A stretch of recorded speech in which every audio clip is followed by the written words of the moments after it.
शिक्षण मंत्री धर्मेंद्र प्रधान यांनी राजीनामा दिलेला आहे। मला वाटतं हा सर्व एकजुटीचा विजय आहे, विद्यार्थ्यांचा एकजुटीचा विजय आहे, विद्यार्थ्यांनी जो संघर्ष केला त्याचा विजय आहे, संविधानाचा विजय आहे, लोकशाहीचा विजय आहे।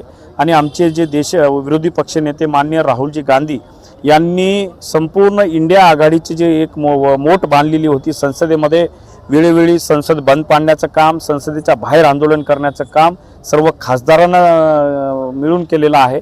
तो त्यांचाही विजय याच्यामध्ये आहे असं मला वाटतं। आणि आज आम्ही विजय मार्च या ठिकाणी डॉक्टर बाबासाहेब आंबेडकर पुतळ्यापासून ते महात्मा गांधी यांच्या पुतळ्यापर्यंत आम्ही या ठिकाणी सर्व काँग्रेसच्या कार्यकर्त्यांनी या ठिकाणी काढलेला। विद्यार्थ्यांवर गुन्हे मागे घेण्यासाठी अजून आंदोलन सुरूच आहे या विषयावर निश्चितच आता दिपके यांनी आज दुपारी म्हणलेलं आहे की विद्यार्थ्यावर जे हल्ले झालेले आहेत, आपण त्या ठिकाणी कित्येक हजारो विद्यार्थी जंतर मंतरवर अनेक दिवसापासून आंदोलन करत होते, त्या विद्यार्थ्यांना मारण्यात आलं, लाठीचार्ज करण्यात आलं, कित्येक विद्यार्थिनीचे कपडे सुद्धा फाडण्यात आलं। हे सर्व भारतानं मीडिया थ्रू बघितलेलं आहे।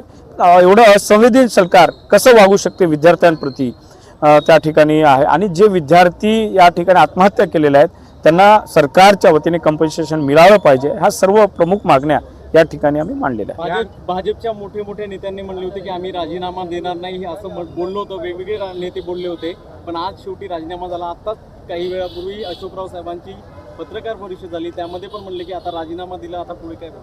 नाही, हे बघा, भाजप ज्या आविर्भावात वागत होती, जे भाजपच्या लोकांना माज चालला होता, या सामान्य विद्यार्थ्यांनी त्यांचा माज उतरलेला आहे, हे भारतानं बघितलेलं आहे।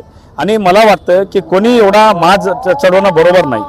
त्यामुळं या ठिकाणी विद्यार्थी आणि सामान्य नागरिक जेव्हा कायदा हातात घेतात, जेव्हा लोकशाही हातात घेतात, ते काय होतं ह्याच्यावरून सिद्ध होतं।